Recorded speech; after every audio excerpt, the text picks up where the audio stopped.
So we're putting the rear brake on and we're about to push the tire back forward to pull the belt back around the pulley.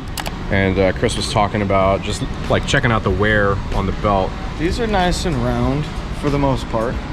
I think you noticed when we were pointing it out, there was one or two that were just starting to kind of flatten out.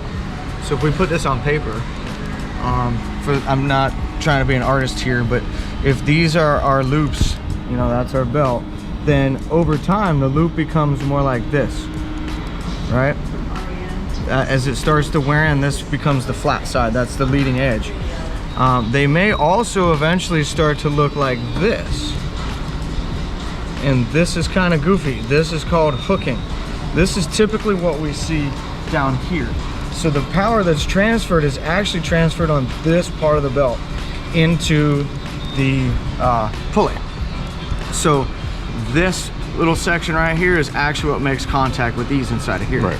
And as this wears and these wear, it will eventually start to do this. And as you can see, it's a hook. And that's why it's called hooking. There are a couple other ways that they wear, but they don't publish this anymore in a manual. If you look at a manual, it goes, yeah, I think you have to go back to the Evo days to find this illustration.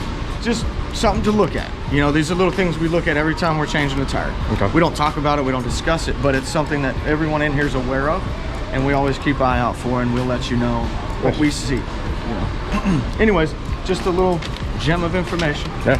We'll leave that out there. So if you guys want to check your belts, you know, if they're not that perfect like what he had there. Oh, you're good. Yeah, if they're not like that perfect like it was brand new and it's got kind of like the flat on the fronts here, or if they're hooking back and then going back, like you got wear on your belt.